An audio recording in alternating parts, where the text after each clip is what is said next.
Բարև ձեզ, սիրելիներս, մենք ձեզ հետ շարունակում ենք քննարկել Շիմոն Բաղավատամը եւ այս պահին ուսումնասիրում ենք նրա երրորդ երկի արդեն 7-րդ գլուխը։ 7-րդ գլուխը ինքը կոչվում է Վիդուրան շարունակում է տալ հարցեր։ Եվ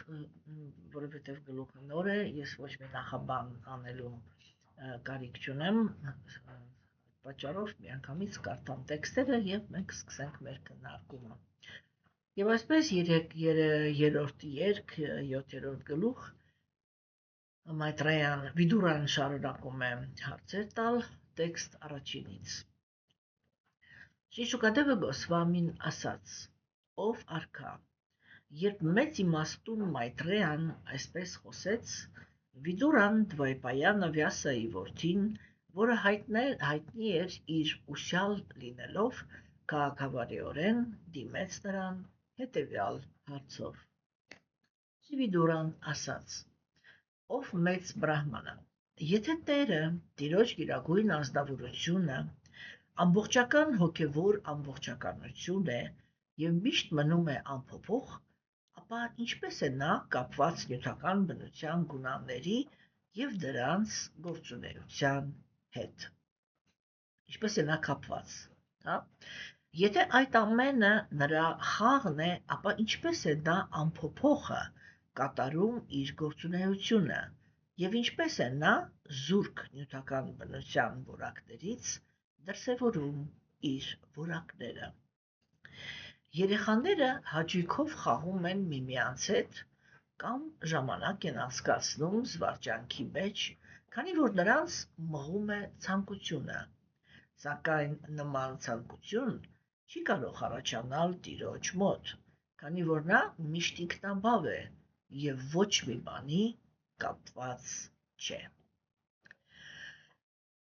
Եվ այսպես, ուրեմն մենք, ինչպես արդեն ես հուսով եմ, որ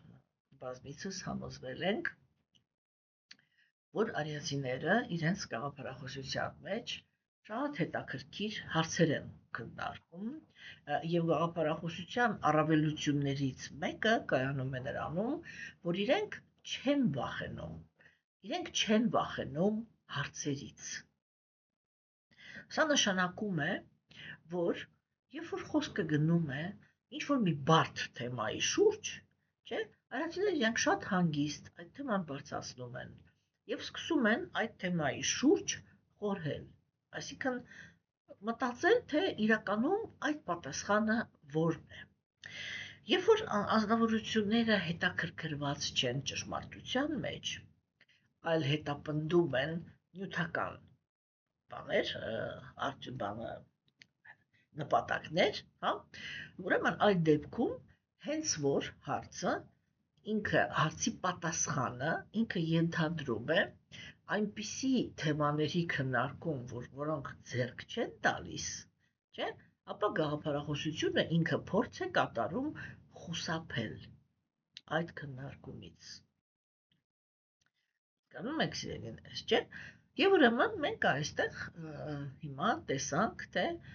Վիդուրան ինքը ինչքան անկեղծ լսող է, որովհետև իր հարցերը հիմա բավականին խորը հարցեր էին եւ բավականին համարձակ։ Հիմա մենք քննարկենք այդ հարցերի իմաստը եւ կհամոզվենք դրանց խորության մեջ։ Եվ երկրորդ հարցը, որը այստեղ երկրորդ թեման, որը այստեղ ուշադրության արժանի է դառնում, դա նա է, որ Վիդուրան ինքը չի վախենում հարցեր տալ իր ուսուցչին, որովհետև արիական քաղաքակրթության մեջ բոլորը շահագրգռված էին ճշմարտության մեջ։ Եվ սա նշանակում էր, որ ոչ մեկ երբեք միտում չէր ունենում ոչ մեկին խաբելու, ինչպես դա օրինակ տեղի է ունենում մեր ժամանակներում։ Մեր ժամանակներում մարդիկ իրենք շատ հաճախ կարող են ստել միմյանց, որովհետև հետապնդում են, եթե մենք խոսում ենք հոգևոր դաշտի մասին, հետապնդում են ոչ այնքան հոգևոր նպատակներ։ Եվ եկեք սկսենք ուրեմն քննարկել հարցերը։ Առաջին, ուրեմն շուկադեվով Գոսվամին ինքը ասեց, որ երբ որ Մայտրեյան ինքը ասեց այն ինչ որ ինքը ասեց, Վիդուրան դվայպայադա դասայի որդին ինքը ուրեմն քաղաքավարիորեն դիմեց նրան հետևյալ հարցով։ Սա շատ կարևոր ուրեմն կետ է, ինչու համար մեր ժամանակների համար է սա կարևոր, որովհետև մեր ժամանակներում մարդիկ իրենք շատ հաճախ իրենց ներքին պլատֆորմայում ընդհանրապես զուրկ են դարձել դիմացինին հարգելու։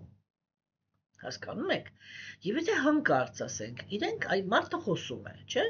Մարդը խոսում է, եւ եթե հանկարծ այդ խոսակցության մեջ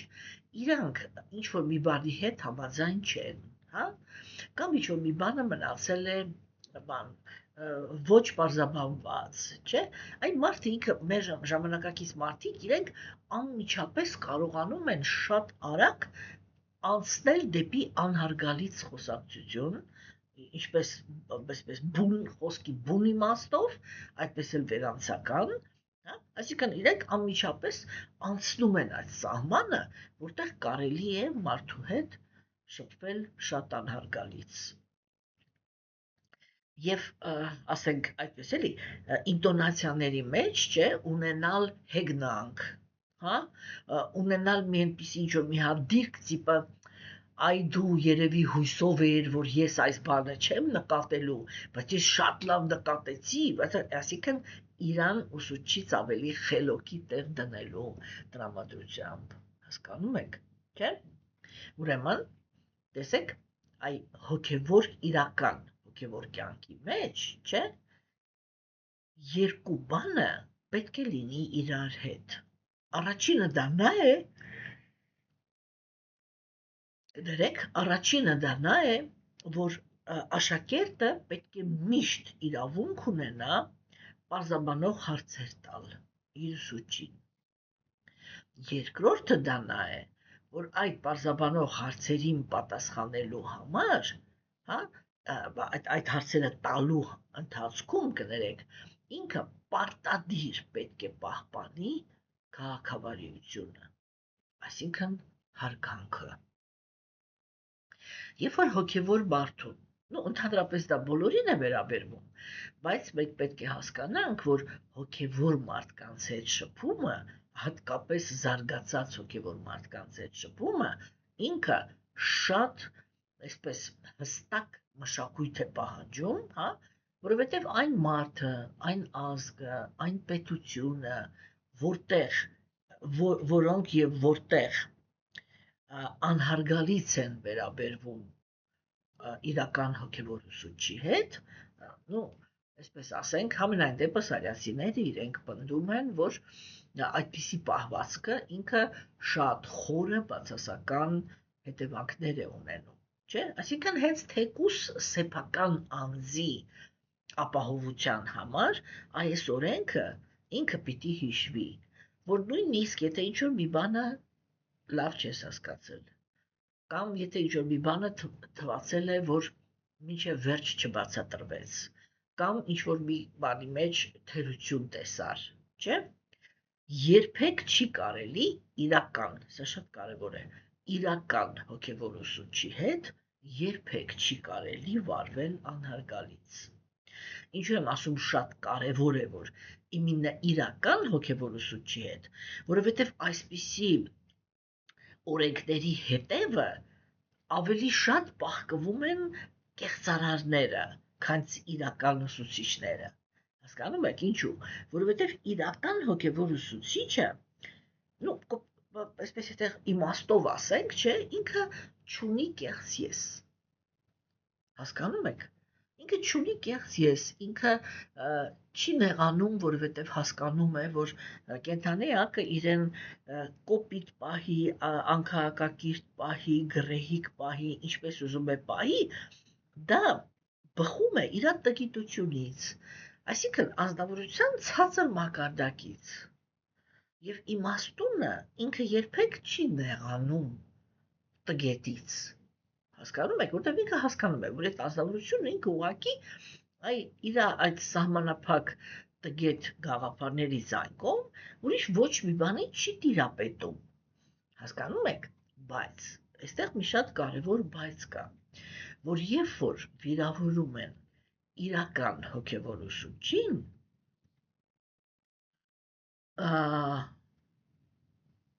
հարաբերությունների մեջ է խառնվում Գերագույն Աստծո անձնավորությունը։ Եվ թե այդ անհարգալից վերաբերմունքի համար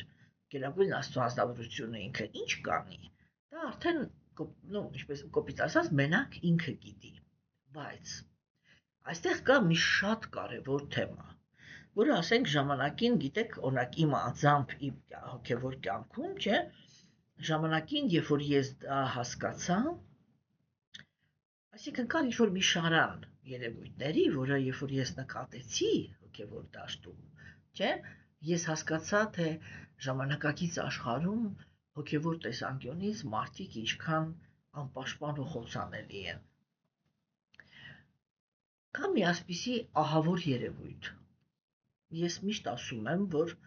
խորամանկ անձնավորությունները կամ խորամանկությունը այս աշխարհի ամենավտանգավոր բանն է։ Կան անձնավորություններ, որոնք իրենք կեղծարար են և ոչ մի իրական հոգևոր ուսուցչի որակավորում չունեն։ Բայց իրանք շատ լավ գիտեն, որ եթե իրական հոգևոր ուսուցիչ լինեին, իրանց հետ չէր կարելի վարվել, ուրեմն ինչպես այստեղ ասվեց, անքաղաքակիրթ։ Եվ տեսեք, ինչ են անում այդ խորամանկ կեղծարարները։ Իրենք դիմում են մագիայի արվեստին։ Եվ ցանկացած մարդ, որը իրենց կասի, որ իրանց աչքի վերևը ունք կա,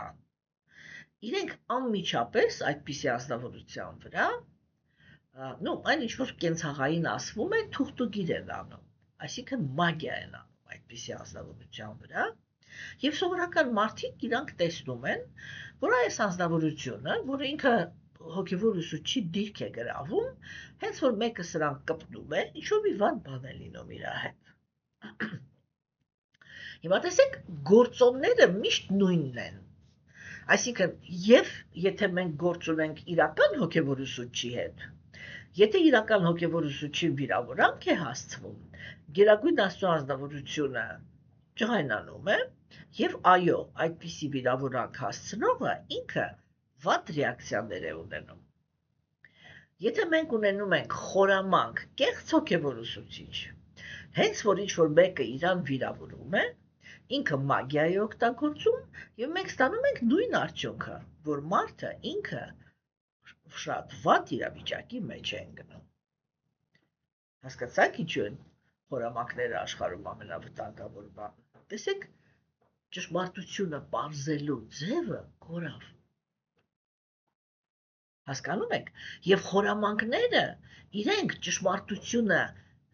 լսում են շատ ավելի լուրջ, քան սովորական մարդիկ, չէ՞, ու ինչի համար են ավելի լուրջ լսում։ Իրանք ավելի լուրջ են լսում, որպեսզի հասկանան, թե այդ երևույթը, որը նկարագրվեց, որը բնորոշ է իրական հոգևոր ուսուցիչներին, ինչպես իմիտացիա անել, որպեսզի հնարավոր լինի սովորական մարդկանց խճճել։ Հասկանում եք։ Իսկ իրական հոգևոր ուսուցիչների հետ կարող են այնպիսի բաներ անել, որ իրենք արտաքինից դառնան ուղղակի անճանաչելի, չգիտեմ, վիրավորանքներ հասցնող ընկած հոգիներ։ Եվ դա սովորաբար արվում է տարբեր տեսակի դեղամիջոցներ խառնելով իրենց ուտելիքի մեջ, չգիտեմ, ինչ ասես, որ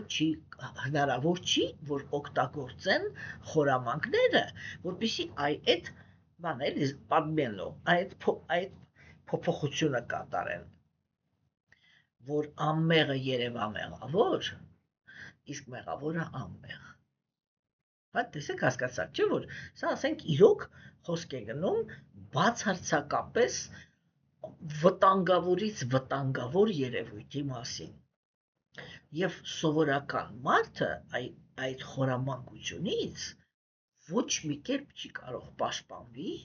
եւ իրական հոգեվոր ուսուցիչը ոչ մի կերպ չի կարող ինչ-որ մի բան ապացուցի։ Եթե մենք սրան գումարում ենք համել դա, որ իրական հոգեվոր ուսուցիչը երբեք ինքը իրա ինչ-որ պատվի, իրա բանի համար, իրա համար ոչ մի քայլի չի դիմելու ինքը իրան պաշտպանելու, չէ՞, որտեղ դա մաքուր նվիրյալների հոգեվոր կամ իրական հոգեվոր ուսուցիչների գլխավոր որակներից մեկն է։ Հասկանում եք, որ իրանք երբեք չեն զբաղվում ինքնապաշտպանությամբ։ Եվ պարզ է, չէ՞ որ ասենք այս իրականության մեջ մարդիկ իրանք ինչ ծուղակի մեջ են հայտնվում, եւ իմիջիալոց այդպես է ոչ միայն հոգեվոր դաշտում։ Այդ նույն բաները արվում են եւ բոլոր դաշտերում, որտեղ մրցակցություն է գնում։ Հասկանում եք, դրա համար էր, որ արիացիները իրենք սկզբունքորեն համոզված էին դրա մեջ, որ հասարակությունը ինքը պետք է կառուցվի այնպես, որպեսզի հասարակության մեջից դուրս գա թշնամանքի հաշվին հաջողության հասնելու հնարավորությունը եւ մրցակցության հաշվին հաջողության հասնելու հնարավորությունը։ Հասկանում եք, սիրելիներս, չէ՞։ Ուրեմն այսա իրանք բավականին կարևոր կետեր են, որը պետք է հասկացվի, պետք է ընկալվի, բայց այս պահին մենք ես դեռ չեմ կարող ասել, որ ես արդեն փոխանցել եմ այդպիսի գիտելիք, որի հիմքի վրա դուք կարող եք այդպիսի բաները ճանաչել։ Բայց ժամանակի ընթացքում անպայման մենք այդ ամենը կքննարկենք։ Բայց հիմա այս պահին, ուրեմն մենք անպայման ամեն անգամ, երբ որ քննարկում ենք որևիցե մի սկզբունք, որը ինքը համապատասխան է իրական հոգեվոր դաշտին, ես անպայման ձեզ ցույց եմ տալու, թե ինչպես են կեղծարարները իմիտացիա անում իրականը եւ ինչպիսի պրովոկացիաներ են անում, որպեսզի իրականը երևա կեղծ։ Հասկացաք, սիրելիներս, հիմա, ուրեմն տեսեք այստեղ, բայց եթե մենք արդեն խոսում ենք կլասիկայի մասին, իսկ երբ որ արիական քաղաքակրթությունն է, խոսքը գնում է կլասիկայի մասին, չէ՞, ուրեմն երբ որ մենք խոսում ենք կլասիկայի մասին, այստեղ այդ խնդիրն է միայն գործում, որ իրական հոգեվոր ուսուցչին հարցերը պետք է տալ քաղաքավարի։ Հիմա Վիդուրայի հարցը, ուրեմն Վիդուրան հարցրեց. եթե տերը ամբողջական հոգեվոր ամբողջականություն է եւ միշտ մնում է անփոփոխ, ապա ինչպես է դերեք, ապա ինչպես է նա կապված նյութական բնության գոյավիճակների, ինչպես է նա կապված նյութական բնության գունաներին եւ դրանց գործունեության հետ։ Ինչի մասին է հարց տալիս Վիդուրան։ Իրականում տեսեք հիմա Վիդուրան ինքը այն հարցն է տալիս, որը առաջանում է այն ազնվորությունների մոտ, ովքեր որ տեղյակ են արիական գաղափարախոսությունից, բայց միջև վերջ չեն հասկանում, թե որովհետև սուրբ գրվածքներում արիացիների շատ հաճախ հնչում են հակասական գաղափարներ։ Երբ որ խոսք է գնում Գերագույն Աստծո ազնվորության մասին, մենք պետք է հասկանանք, էլի, որ ասենք այդ կարծիքների բազմազանությունը ինքը որտեղից է առաջանում։ Կարծիքների բազմազանությունը ինքը առաջանում է այն կետից, որ արիացիների սուրբ գրվածքները իրանք այնպիսի հայտարարություններ են անում, որոնց հետևանքով շատ հանգիստ կարելի է գալ այդ եզրակացությանը, որ Գերագույն Աստծո ազնվորությունը ինքը բան է, որ գերագույն Աստծո ազնվորությունը ինքը իմպերսոնալ բրահման է, այսինքն որ ազնվորություն չի։ Եվ կարելի է գալ այդ եզրակացության, որ վերջնական ճշմարտությունը դա գերագույն Աստծո ազնվորությունն է։ Ինչի հիմքի վրա։ Չէ՞ որտեղ ասենք, հա, մենք կարող ենք եթե մենք ինքներս տգետներ ենք, ապա մենք կարող ենք շատ հեշտ մարդկանց մեղադրել, ասել, իրանք ապուշներ են, ոչ մի բան չեն հասկանում, ամեն ինչը սխալ են հասկանում, ճշմարտությունը դա նա է, որ բացարձակը ինքը անձնավորություն է։ Բայց սա գրեհիկ մոտեցում է թեմային, հասկանում եք, որովհետև ինչ գաղափար էլ ուզում է հնչեցնի մարդը, չէ, մենք միշտ պիտի հասկանանք, որ այդ գաղափարի հետևում միշտ կա կենդանի էակի տրամաբանությունը։ Այսինքն ինչ որ մի տրամաբանական շղթա ազնվորությանը բերել է այդ կարծիքին։ Եվ չի կարելի այսպես էլի միանգամից մարդուն հերքել։ Մարդուն պետք է լսել, որ եթե նույնիսկ դուք վստահ եք, որ մենք վստահ ենք, որ մենք ճշմարտության մեջ ենք հաստատված, չէ՞։ Մարդուն պետք է շատ ուշադիր լսել, որպեսզի հասկանալ, թե իր տրամաբանության մեջ ինքը որտեղ էր սխալվել, որ եկել է ինչ-որ մի սխալ գաղափարի, չէ՞։ Հիմա տեսեք, այո, արիացիների գրվածքների մեջ կան տեքստեր, որտեղ ասվում է, որ բացարձակը ինքը անշարժ է, անփոփոխ է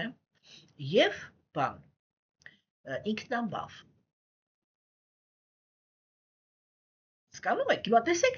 եթե մենք վերցնում ենք այս գաղափարները, չէ, մենք Բhagavad Gita-ում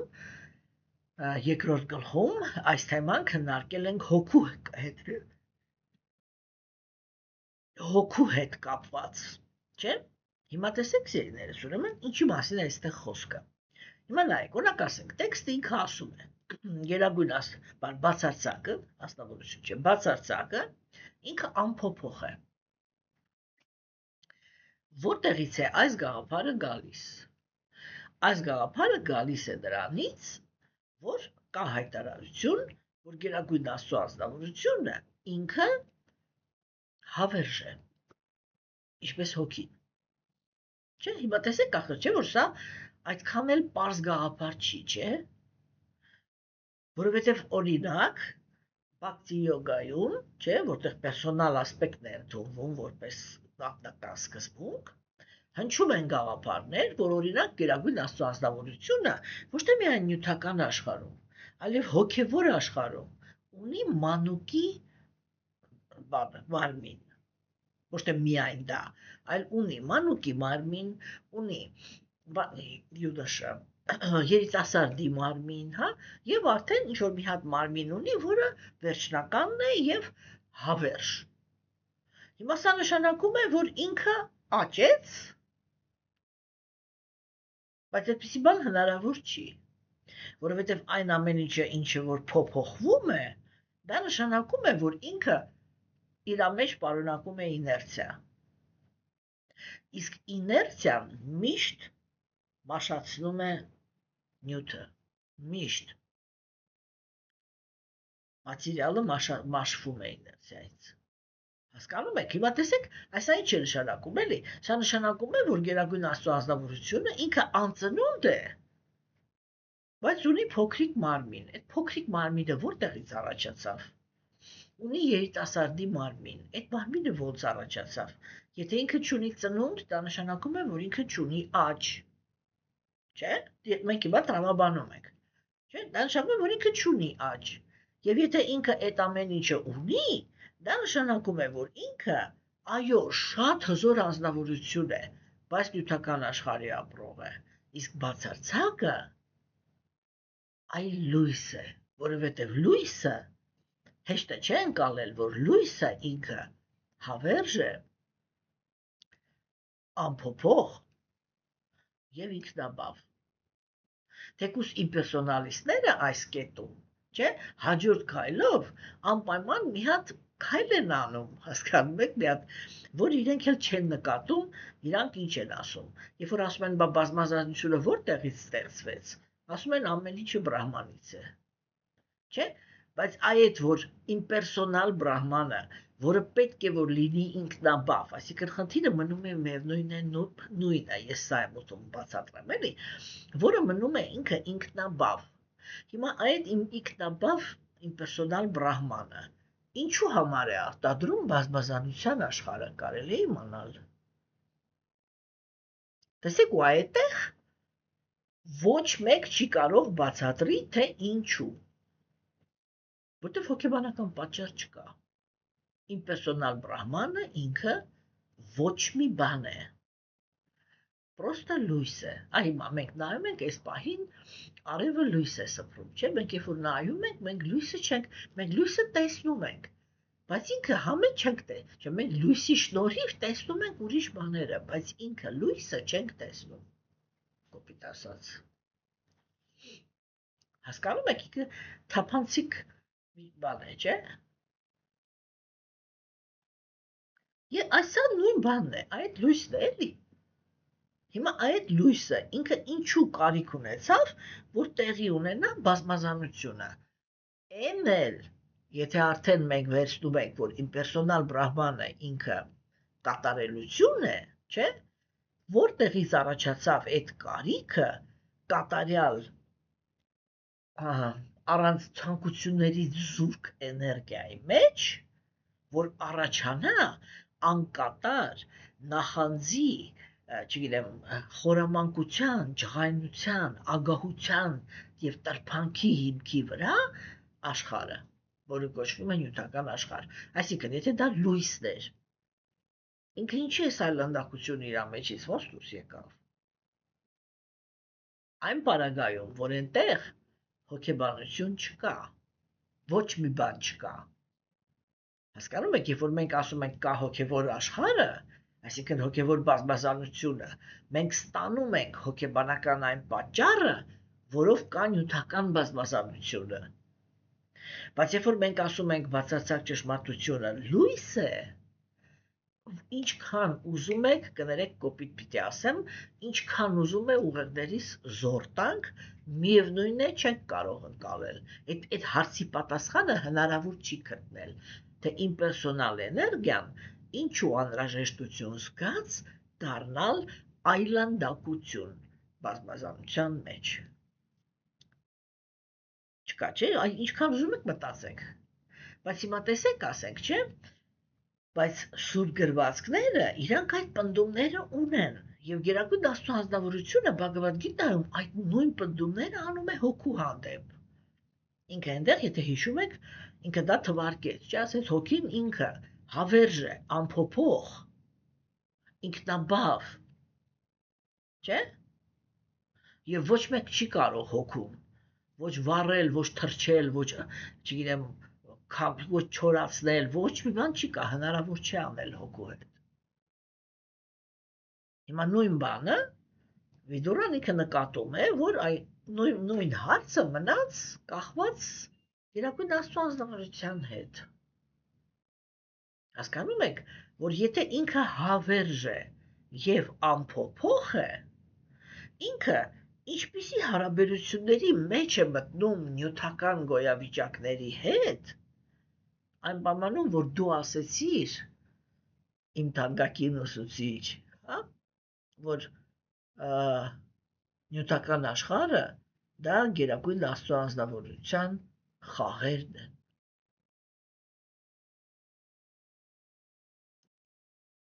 Հա, ոնց եղավ էլի, որ այդ ամփոփող անձնավորությունը, հասկանում եք, հայտնվեց նյութական աշխարհում, որտեղ իշխում են գունանները, իսկ գոյավիճակները կամ գունանները, չէ, իրենք շատ դինամիկ երևույթ են, չէ։ Իներցիա ունեցող, դինամիկ, պատճառահետևանքային երևույթ է, չէ՞ դա։ Հասկանում եք, եւ հիմա Վիդուրայի հարցը այ դրա շուրջ է, որ մի կողմից ասվեց, որ գերագույն Աստծո ազնվորությունը անփոփոխ է, մյուս կողմից պնդվեց, որ գերագույն Աստծո ազնվորությունը ինքը գալիս է նյութական աշխարհ, եւ այդ նյութական աշխարհում ինքը այն ոնց է ընդհանրապես արտահայտ, տեխնիկապես ինքը ոնց է արտահայտվում, հա, եւ ինչն է իրան ստիպում ընդհանրապես, էլի, այն ոնց է ինքը, հələ որ առաջի հարցը դա էր, էլի, թե ինչ է, ինչպես է դա կապված նյութական բնության գունաների եւ այդ գունաների գործունեության հետ։ Հաջորդ հարցը. եթե այդ ամենը, մենք չենք պատասխանում, մենք քննարկում ենք հարցերի իմաստը, չէ՞, հիմա։ Հաջորդը. եթե այդ ամենը նրա խաղն է, ապա ինչպես է նա անփոփոխը կատարում իր գործունեությունը։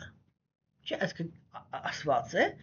որ գերագույն Աստծո ազնվորությունը ինքը անփոփոխ է, բայց ցանկացած գործողություն, չէ, դա փոփոխականություն է։ Հիմա ես նստած եմ, չէ։ Ես մի վայրկյան առաջ այսպեսին էի, եւ իմ բերանս ասենք փակ էր։ Մի վայրկյան հետո ես էսպես արեցի։ Չէ, փոփոխվեցի։ Հա, հիմա Վիդուրան դա է հարցնում։ Եթե կա այդ պնդումը, որ գերագույն Աստծո ազնվորությունը ինքը անփոփոխ է, ինչպես է ինքը կապված փոփոխական աշխարհի հետ։ Իրա հետ ինչ է տեղի ունենում, երբ որ ինքը գալիս է, երբ որ ինքը արտահայտված է նյութական աշխարհում։ Չէ՞։ Հիմա հաջորդ հարցը.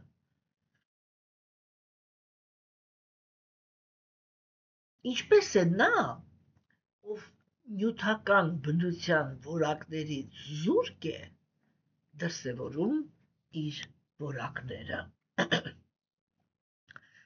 Այստեղ խոսակցությունը գնում է շատ բարդ եւ կարևոր թեմայի մասին։ Որն է այդ բարդությունը եւ որն է դրա կարևորությունը։ Ընդհանրապես արիացիների գաղափարախոսության գագաթնակետում կանգնած է նախասկզբնական գերագույն Աստծո ազնվորությունը։ Այդ ազնվորությունը ինքը մենք սա բազմիցս քննարկել ենք, ունի իր շատ որոշակի արտաքինը։ Այդ ազնվորությունը ունի շատ որոշակի բնավորություն, որոշակի արժեքային համակարգ, որոշակի զգացմունքայնություն եւ որոշակի գիտելիք, չէ՞։ Հիմա տեսեք, եւ այստեղ ամենակարևոր գաղափարը կայանում է նրանում, որ Վիդուրան ինքը հասկանում է, որ հոգեվոր որակները, այսինքն որ հոգու որակները, իրանք 180 աստիճան տարբերվում են կեղծ եսի որակներից։ Հասկանում եք, չէ՞։ Հիմա գերագույն Աստծո ազնվորությունը ինքը գալիս է նյութական աշխարհ, չէ՞, եւ տեսեք, նյութական աշխարհի իր մարմինը ինքը ինչպես նկարագրվեց, որ այդ տիեզերական ձևը, այսինքն նրա նյութական մարմինը ունի աչքեր, ականջ, քիթ, բերան, ձեռքեր, ոտքեր, սեռական օրգաններ եւ այլն։ Չէ՞։ Ինչու համար, որովհետեւ ասենք սեռական օրգանների մեջ կա սերմը, չէ՞, իսկ նյութական աշխարհում ամեն տեսակի կյանքը ինքը առաջանում է տարբեր սերմերից, բայց սերմերից։ Եվ հիմա Վիդուրան սա է հարցնում, հա, ասում է նա, ով որ անփոփոխ է, չէ՞, եւ ով որ ինքը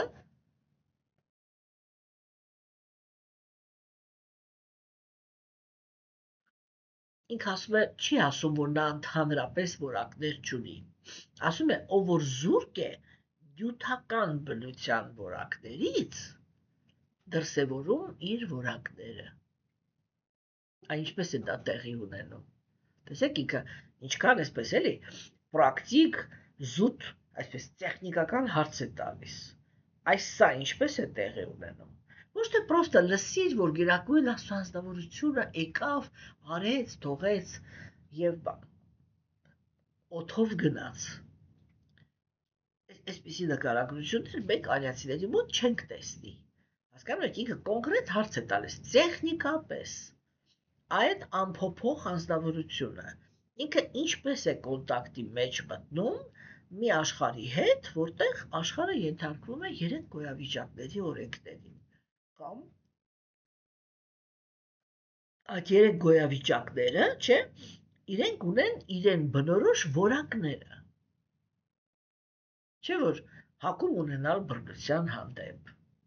հակում ունենալ տգիտության հանդեպ, լինել ջղայն, անարդար, չէ՞, այդ ամեն ինչը իրանք որակներ են, չէ՞։ Եվ օրինակ այդ որակները իրանք բնորոշ են տգիտության գոյավիճակին։ Կրքոտները, հա, ասենք, իրենք էլ իրենց որակներ ունեն, իրենք էլ անհամբեր են, չէ՞, ագահ են, կրքոտ են, եսասեր են շատ եսակենտրոն են, տգետները նույնպես շատ եսակենտրոն են։ Հասկանում եք, չէ՞։ Եվ հիմա այն Գերագույն Աստվածնավորությունը ինքը գալիս է մի աշխարհ, որտեղ բոլոր կենդանի էակները, այ որ իրանք ուղղակի կարողանան ֆիզիկապես մտնեն նյութական աշխարհ, իրանք պիտի անցնեն այդ գունաների շերտերով եւ իրանց վրա այդ մանելի ոսկե ջրած այդ ջրածը ինքը պետք է նստի համապատասխան իրենց գիտակցության մեջի եղած կրքերի, տգիտության կամ առաքելության բանի գոյավիճակի արկայությունից։ Եվ Վիդորան հիմա ինքը հարցնում է, ասում է, եթե Գերագույն Աստվածնավորությունը ինքը գալիս է նյութական աշխարհ, դա նշանակում է, որ ինքը ինչ-որ մի մարմնով արտահայտվում է, չէ՞։ Օրինակ, երբ որ եկավ Տեր Կրիշնան, չէ՞, ինքը ինչ-որ մի հատ որոշակի արտաքինից նյութական մարդկային մարմնի նման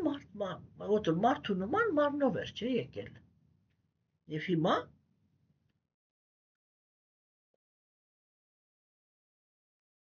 Վիդորան այդ դա է հարցնում։ Ասում իսկ ինչպես է նա, այդ ինչպես է որոշվում էլի, որ ինքը երբ որ եկավ նյութական աշխարհ, ինքը ուներ այսպիսի մարմին, չգիտեմ, ուներ կանայք, ուներ երեխաներ։ Չէ, եւ սա նշանակում է, չէ, որ ինքը ինչ որ կապ ունի, ինչ որ ձևի շփվում էր նյութական տարրերի հետ։ Ինչպես է այդ շփումը ինքը ինչպես է տեղի ունենում։ Սա է հիմա Վիդորայի հաջորդ հարցի իմաստը, չէ, որ ասես գործնակալորեն, տեխնիկապես ինչպես է դա տեղի ունենում։ Հաջորդ հարցը, որը տվեց Վիդորան Մայտրեյային, ինքը արդեն օրինակ է բերում, չէ, ասում է, որ երեխաները հաճույքով խաղում են միմյանց հետ կամ ժամանակ են անցկացնում զվարճանքի մեջ, քանի որ նրանց մաղում է ցանկությունը։ Չէ՞, հիմա։ Իսկ Գերագույն Աստծո անձնավորությունը, հիմա այսպես էլի, ինքը բավականին լուրջ անձնավորություն է, չէ՞։ Ինչ է նշանակում նյութական աշխարհը դա նրա խաղերն են։ Այսինքն որտեղից իր մեջ խաղալու ցանկություն։ Հա, եւ Վիդորան ասում է, բայց այդպիսի ցանկություն չի կարող առաջանալ Գերագույն Աստծո անձնավորության մեջ։ Ինչու՞, որովհետև ինքը ինքնաբավ է։ Չէ՞, տեսեք, եւ այստեղ հնչեց երկու գաղափար։ Գերագույն Աստծո անձնավորությունը մի կողմից ինքը ինքնաբավ է, մյուս կողմից ինքը ոչ մի բանին կապված չի։ Չէ՞, հիմա որովհետև ինչու, որովհետև եթե մենք ասենք, որ ինքը կապված է, ինքը կդառնա սովորական կենդանի էակ։ Եթե մենք ասենք, որ ինքը իր մեջ բավարարված չի, դրա համար է ձգտում, որ բազմազանություն լինի, չէ՞, մենք իրան կզրկենք կատարելությունից։ Հասկանում եք, որովհետև հարաբերությունների կապվածությունը ինքը բերում է սովորական այ մենք նյութական աշխարհում շատ լավ գիտենք, թե ինչերի կարող է բերել կապվածությունը։ Այսինքն Վիդուրայի բոլոր հնչեցրած հարցերը մի բանի մասին էին. ինչպես է գերագույն Աստծո անձնավորությունը իր մեջ տեղավորում հակասական երևույթները։ Եվ ես միշտ ասենք ամենասկզբում, երբ որ խոսակցություն եմ սկսում Գերագույն Աստծո անձնավորության մասին, միշտ այդ տեքստը եմ բերում։ Շաստրաներում ասվում է. սկզբում Գերագույն Աստծո անձնավորությունը մենակ էր։ Երբ ինքը ցանկացավ վայելել իր գոյությունը, արարվեց բազմազանությունը, եւ հոգեվոր եւ նյութական։ Հասկանում եք, հիմա տեսեք, մենք դրա մասին արդեն խոսել ենք, էլի, որ նյութական աշխարհում, երբ որ այդպիսի գաղափարներ ասվում են, իրականում տեսեք, դա էլ բան է, էլի, սխալ ձևակերպում է, որովհետեւ մյուս կողմից էլ հոգու մասին է, չի ասվում, որ ինքը Գերագույն Աստծո անձնավորությունը կարծիքասի երբեք չի եղել այդպես, որ չլինեմ ես կամ չլինես դու, եւ երբեք այդպես չի լինելու, որ մեզանից մեկն ու մեկը վերադա։ Հասկանում եք, դա էլ է, չէ, կարևոր կետ։ Եվ հիմա տեսեք, ասենք, այդ իմաստով, չէ, ինչ է ասում, ինչ է հարցնում Վիդուրան։ Այսինքն մի կողմից կա հայտարարություն, որ Գերագույն Աստծո անձնավորությունը ինքը հավերժ է, անփոփոխ, անկախ։ Եվ եթե ինքը Աստված է, ինքը հենց այդպեսին էլ պիտի լինի։ Հա? Իսկ մյուս կողմից ասվում է, որ ինքը ունեցավ իր գոյությունը վայելելու ցանկություն։ Չէ՞, եւ այս ցանկության բանը իրականությունը, որ կարող է կենթանիակը ինքը կարող է ցանկություն ունենալ, չէ՞։ Ինքը, տեսեք, ինքնաբավությանը դեմ է, այսինքն ինքը միշտ խոսում է նրա մասին, որ կենթանիակը իրենից դուրս ինչ-որ մի բանի կարիք ունի, չէ՞։ Իսկ դա թուլություն է, այսպես եթե մենք արգումենտների տրամաբանության տեսանկյունից եթե վերցնում ենք, դա թուլություն է, հասկանում եք։ Եվ հիմա տեսեք, ասենք, չէ, բայց մյուս կողմից, որ բազմազանությունը կա, ինքը փաստ է, չէ։ Այ որտեղ ինչի համար կենթանի, այ Գերագույն Աստծո անձնավորությունը։ Նույնիսկ եթե մենք ենթադրենք, որ հրեաները ճիշտ են, եւ Էդեմ է եղել, եւ Ադամ ու Եվա կար։ Հարց. Գերագույն Աստծո անձնավորությունը ինչու կարիք զգաց Ադամ ու Եվա սարքեր ընդհանրապես։ Հետո էլ այդ խեղճերին այդ ամբողջ խնձորի պատմության մեջ դներ։ Հասկանում եք, չէ՞։ Այսինքն այդ հարցերը, որտեղ մի կողմից մենք հասկանում ենք, որ Գերագույն Աստծո անձնավորությունը ինքը պետք է որ լինի անփոփոխ, ինքնաբավ, անկախ, չէ՞, որտեղ եթե ինքը փոփոխական է,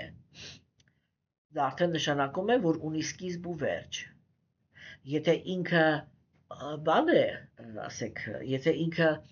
բան է, կախված է, չէ՞, դա արդեն նշանակում է, որ ինքը չի Աստված, որտեղ իրեն կարող են ղեկավարել նրանք, ում ինքը կապված է։ Եթե ինքը ինքնաբավ չի, դա նշանակում է, որ ինքը իր ներսում կատարելություն չունի եւ այդ կատարելությունը ման է գալիս դրսում։ Չէ՞, հասկանում եք։ Եվ հիմա Վիդուրան ինքը այս է ասում, որ այսպիսի հարցեր են առաջացել, պատասխանները ես դեռ չեմ ասելու հիմա։ Հարցերն են քննարկում, հարցերի մակարդակն են քննարկում, չէ՞։ Ինքը ընդամենը հիմա ասում է, որ ես հիմա չհասկացա։ Ես չհասկացա, թե անփոփոխը ոնց արարեց կամ ինչպես դարձավ փոփոխականի մասնակից։ Հա, ինքնաբավը ինչպես է գալիս, ինչի համար է գալիս նյութական աշխարհ, հա, անկախը ինչպես է ունենում կապվածություններ, որտեղ ինքնըստինքյան կախվածություն է զարգանում։ Եվ ինքը ինչ ասեց, ինքը ասեց, այդ ամեն ինչը դու կորչրեցիր խաղ կամ լիլա, չէ, եթե այդ ամեն ինչը խաղ էր, բայց խաղը խաղում են մանուկները, որոնք իրենք անհոգ են եւ ցանկություն չունեն։ Անուղակի ոնց որ խաղերի միջոցով մարզեն իրենց հնարավորությունները։